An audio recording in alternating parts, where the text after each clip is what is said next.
My wife smiled at my mother's funeral. It was not a small smirk. It was a genuine, radiant smile. She stood right beside the casket. Everyone saw it. My aunts gasped. My brothers glared at me. I felt a cold wave of shock wash over myself. My mother had just passed away after a long illness. The room was filled with tears and heavy hearts. Yet, the woman I loved looked like she had just won the lottery. I felt a mix of anger and absolute betrayal. In that single moment, the foundation of my 10-year marriage cracked. I thought I knew Eleanor. I thought she was a compassionate, loving woman. But that smile changed everything.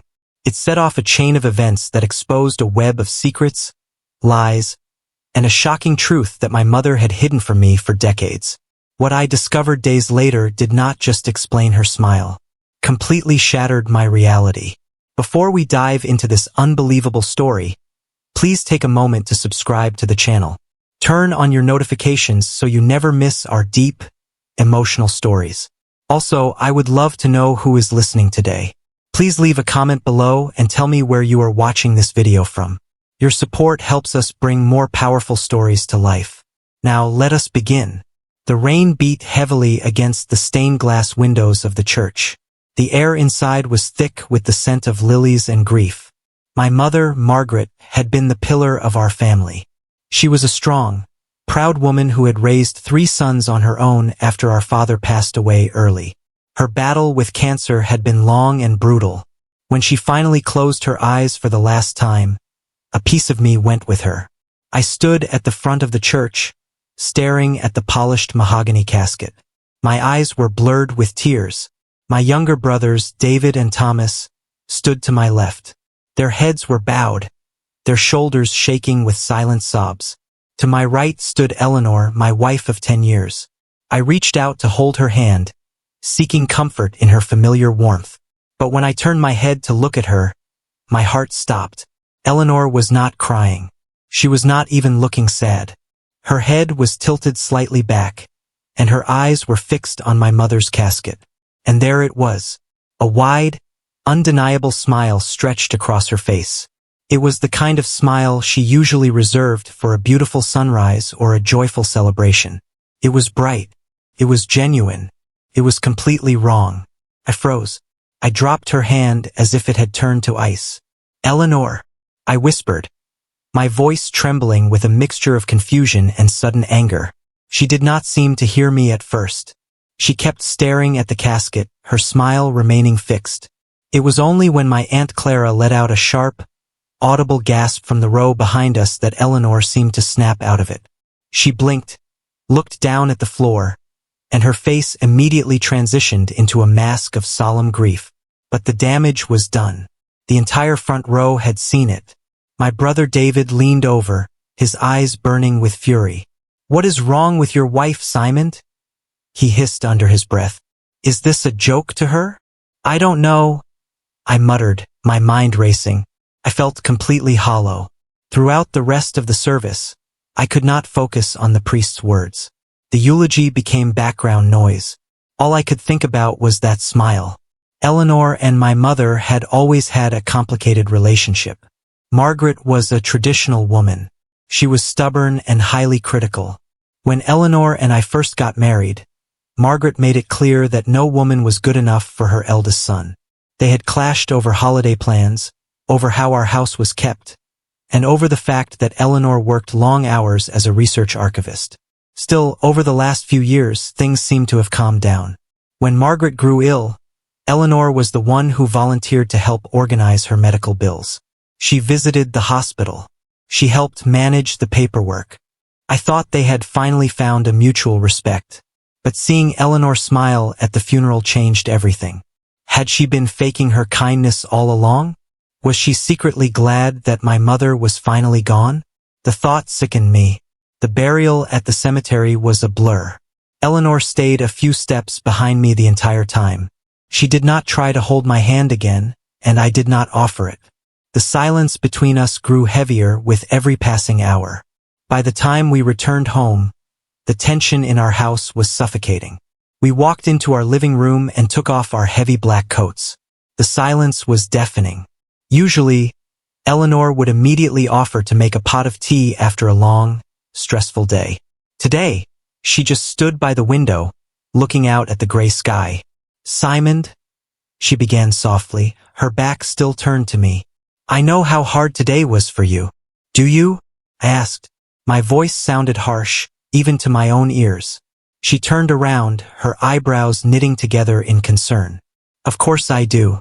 I loved your mother too, in my own way." A laugh escaped my lips, but it was completely devoid of humor. "You loved her? Is that why you were smiling, Eleanor? Right there in the church, in front of everyone." Eleanor's face drained of color. She took a step back, her hand flying to her mouth. You saw that?" "Everyone saw it," I shouted, losing my grip on my emotions. The grief and anger poured out of me. "My brothers saw it. My aunts saw it. My mother is dead, Eleanor. She is in a casket and you are standing there looking happy. Explain it to me, please, because I feel like I am losing my mind." Eleanor looked down at her hands. She began to tremble. "It wasn't what you think, Simon. I swear to you, it wasn't a smile of joy.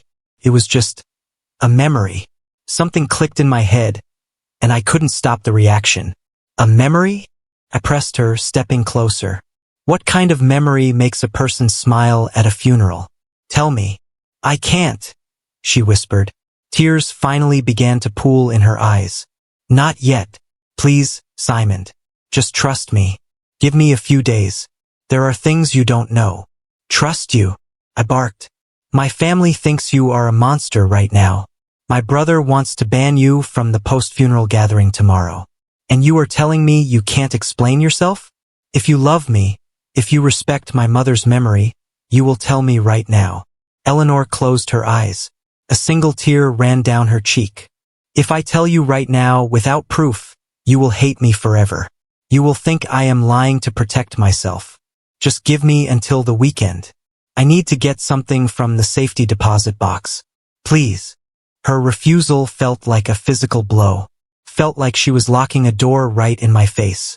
"I can't sleep in the same bed with someone who hides secrets from me on the day of my mother's funeral," I said coldly. I packed a small bag and drove to a local motel. I needed space. I needed to think.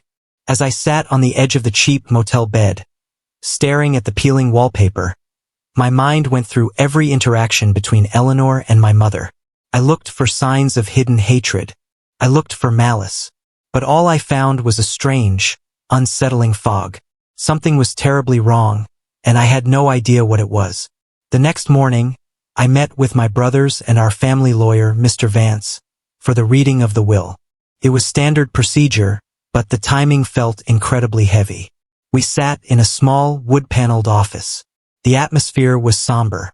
David and Thomas sat on either side of me. They did not ask where Eleanor was. They knew she wasn't coming, and they seemed relieved by her absence. Mr. Vance adjusted his glasses and opened a thick manila folder. "Margaret was a meticulous woman," he began, clearing his throat. "Her estate is straightforward, but there is an amendment that she added exactly 6 months ago." He began reading the standard clauses. The family home was to be sold, and the profits split equally among the 3 brothers. Her personal belongings and jewelry were divided among her grandchildren and nieces. It was all very fair, exactly what we expected from our organized mother. Then Mr. Vance stopped. He looked over the rim of his glasses directly at me. "This is the final clause," Mr. Vance said. "It reads as follows. To my eldest son, Simon, I leave the truth. It is a burden I carried alone for 40 years. I have instructed Eleanor to deliver the key to you once I am laid to rest. She is the only one who showed me grace when the truth came to light. Do not judge her for her silence. She did it to protect your memory of me." The room went completely silent. I felt the air leave my lungs. My brothers turned to look at me, their faces filled with utter confusion. "What does that mean, Mr. Vance?" David asked, his voice raised. "What truth? And why does Eleanor have a key?" "I do not know the specifics," Mr. Vance replied, closing the file. "Your mother brought this amendment to me privately. She insisted that Eleanor be the custodian of the final piece of her estate. She said Eleanor was the only one with an objective mind who could handle the paperwork without emotional bias. My head was spinning. 6 months ago, my mother's health had taken a drastic turn for the worse. That was also the time Eleanor started spending hours at my mother's house under the guise of helping her organize her old medical bills and insurance policies. Eleanor hadn't been just helping with bills. She had been uncovering something massive. I stood up so fast my chair scraped loudly against the floor. "I have to go," I said to my brothers. "Simon, wait," Thomas called out. "What is going on? Did Eleanor manipulate Mom into changing things?" "No," I said, remembering the wording of the will. "She did it to protect your memory of me." Those were my mother's words. My mother was protecting herself and Eleanor was helping her. I ran out of the lawyer's office and jumped into my car. The anger I had felt toward Eleanor began to morph into a deep, gnawing dread. What had my mother done? And what did Eleanor know? I drove straight back to our house. I did not care if Eleanor was ready to talk or not. The lawyer's reading had changed everything. When I burst through the front door, the house was quiet. I found Eleanor sitting at the kitchen table. In front of her lay a small, tarnished brass key and a thick, yellowed envelope. She looked up at me. Her eyes were red and swollen from crying. She didn't look angry that I had stormed out the night before. She just looked incredibly tired. "You went to the lawyer," she said quietly. It was a statement, not a question. "Yes," I breathed, walking over to the table. "Mom left a message in the will. She said you have the truth. She said you were protecting my memory of her. Eleanor, please, tell me what is going on." Eleanor sighed and pushed the brass key and the envelope toward me. "I didn't want to break my promise to her, Simon. She made me swear on her life that I would not say a word until she was buried. She was terrified that if you found out while she was alive, you would never look at her the same way again. She wanted to die with her dignity intact." "What did she do?" I asked, my voice barely a whisper. My heart was hammering against my ribs. "Your mother didn't do anything wrong, Simon," Eleanor said softly. "But your father did. And the life you think you lived? It was built on a massive lie." I stared at her. My father, Richard, had died when I was just 10 years old. He was a revered figure in our family. A hardworking accountant who allegedly died in a tragic car accident while on a business trip. My mother had spent the rest of her life honoring his memory. She never remarried. She always told us stories about how much he loved us, how honorable he was, and how we needed to grow up to be just like him. "I don't understand," I said. "6 months ago, your mother asked me to help her clear out the attic," Eleanor explained. "She wanted to get rid of old boxes before she got too weak. I found a false bottom in an old cedar chest. Inside was a legal document and a series of letters. When I showed them to your mother, she broke down. She realized she couldn't hide it anymore. She asked me to use my professional skills as an archivist to dig deeper, to find out the full story. This key opens a safety deposit box at the downtown bank. Inside are the original financial records and the real police reports from 40 years ago." Eleanor tapped the yellowed envelope on the table. "But this envelope contains the letters. You should read them first." With shaking hands, I picked up the envelope. I pulled out a stack of letters written in elegant, cursive handwriting. I recognized the script immediately. It was my mother's writing from decades ago. Beside her letters were official documents stamped by a bank that had gone out of business 30 years prior. I sat down opposite Eleanor and began to read. As my eyes scanned the pages, the world I had known for 40 years began to dissolve. The letters were addressed to a man named Charles Vance, the father of our current family lawyer. They were desperate pleas for help. According to the documents, my father, Richard, was not the honorable man we were taught to worship. He was a chronic gambler and a thief. He had embezzled hundreds of thousands of dollars from the accounting firm where he worked. He had also taken out multiple secret mortgages on our family home. By the summer of my 10th year, the walls were closing in on him. The firm had discovered the missing funds. The police were preparing to file charges. My father faced decades in prison, and our family faced absolute financial ruin and public humiliation. Then came the car accident. I read the police report included in the envelope. It was not an accident. My father had deliberately driven his car off a cliff on a lonely stretch of highway.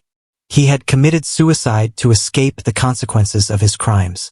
But the nightmare did not end there for my mother. Because it was a suicide, the massive life insurance policy he had taken out was legally void. The insurance company refused to pay a single cent. My mother was left completely broke, with 3 young children, a heavily mortgaged house, and a mountain of debt from her husband's illegal activities. I stared at the paper, my breath catching in my throat. This can't be real, I stammered. We lived comfortably. We went to college. Mom paid for everything. How did she do that if there was no money? Keep reading, Eleanor said gently. I turned to the next document. It was a secret agreement between my mother and the owner of the accounting firm my father had robbed. The owner was an old family friend. To prevent a massive public scandal that would damage the firm's reputation, and out of deep pity for my mother and her 3 young boys, he offered a deal. He agreed not to press charges posthumously and to keep the embezzlement completely quiet. In return, my mother signed over every single asset she had left, including her family inheritance. But that still wasn't enough to cover the stolen money. To pay off the remaining debt and save our home, my mother had to work. And she worked desperately. For 20 years, my mother had lived a double life. During the day, she was the proud, stay-at-home mother we saw. But the letters revealed that late at night, while we were sleeping, she did remote bookkeeping work for multiple small businesses. She slept only 3 or 4 hours a night for a decade. Every single penny she made went directly into a secret repayment fund controlled by the firm. She sacrificed her health, her youth, and her peace of mind to pay back every dollar my father had stolen. She did it so her 3 sons could grow up proud of their last name. She did it so we would never have to carry the shame of being a thief's children. I sat there, tears streaming down my face. The image of my father, the perfect hero, was completely shattered. He was a coward who had abandoned his family and left them in a trap. And my mother, the woman I thought was just stubborn and overly critical, was an absolute warrior. She had carried this crushing secret on her shoulders every single day. She had listened to us praise our father for years, never once breaking her silence, never once letting us know the truth. But Eleanor, I choked out, wiping my eyes, this still doesn't explain the funeral. Why did you smile? Eleanor reached across the table and covered my shaking hands with her own. Simon, look at the very last letter in that stack, she said. I pulled out the final piece of paper. It was a document dated exactly 1 week before my mother passed away. It was a final release form from the legal successors of the accounting firm. It was signed and notarized. The letter stated that the final installment of the debt had been paid in full. The account was cleared. The ledger was at 0. 40 years of forced labor and secret payments were finally over. Your mother didn't finish paying off the debt until last week, Simon, Eleanor explained, her voice soft and full of emotion. She used the very last of her savings to clear your father's name for good. When she was in the hospital, she was terrified that she would die before the final paperwork went through. She told me that her biggest fear was leaving this world with that debt still hanging over her family. Eleanor took a deep breath. On the morning of the funeral, just before we left for the church, a courier arrived at our house. He delivered that final notarized release form. Your mother had requested that it be sent to me so I could secure it. When I stood by her casket in the church, I wasn't thinking about her death.